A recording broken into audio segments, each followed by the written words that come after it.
Sifat dari keledai. Keledai punya memori yang bagus ternyata. Kalau mungkin Anda pernah mendengar pepatah yang berkata seekor keledai tidak mungkin terperosok pada lubang yang sama. Pernah dengar bukan? Kenapa demikian? Ternyata bukan karena keledai itu hewan yang bodoh. Tapi keledai justru punya memori yang bagus. Punya daya ingat yang bagus ternyata guys. Bahkan keledai bisa menghafal jalan-jalan yang dilaluinya sampai 25 tahun ke belakang.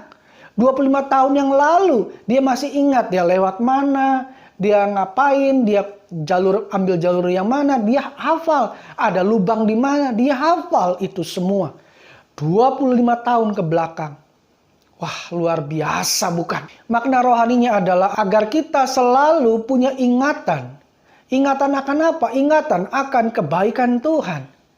Mazmur 77 ayat yang ke-12 berkata, Aku hendak mengingat-ingat perbuatan-perbuatan Tuhan. Ya, aku hendak mengingat keajaiban-keajaiban-Mu dari zaman purbakala. Nah, tahukah guys, kata mengingat di sini, kata Ibrani yang digunakan adalah zakar. Apa artinya? Zakar itu punya salah satu maknanya adalah memunculkan ingatan masa lalu untuk direnungkan. Pertanyaannya sekarang, kenapa kita harus mengingat kebaikan Tuhan? Jawabannya adalah agar kita senantiasa menguatkan iman percaya kita kepadanya.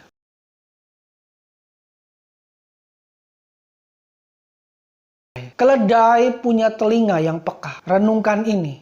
Telinga keledai itu dapat mendengar suara keledai lain dalam radius 60 mil di tengah padang pasir. Bahasa sekarangnya, telinga keledai itu adalah super sekali. Dahsyat. Dia bisa mendengar suara keledai lain dalam radius 60 mil. Wow. Betapa jauhnya jarak itu. Tetapi keledai masih tetap bisa mendengar. Peka sekali telinga keledai. Lalu apa maknanya buat kita? Tuhan mau agar kita juga punya telinga yang peka untuk mendengar suaranya. Mazmur 81 ayat yang ke-12 berkata, Tetapi umatku, kata Tuhan, tidak mendengarkan suaraku, dan Israel tidak suka kepadaku. Ayat ini guys adalah ayat bercerita tentang keluh kesah Tuhan atas umatnya. Tapi kalau kita pelajari, yuk, Tuhan mau agar kita mendengarkan suaranya. Tapi mendengarkan seperti apa yang Tuhan kehendaki. Nah, kata mendengarkan di sini, kata Ibrani yang digunakan adalah syama. Apa maknanya?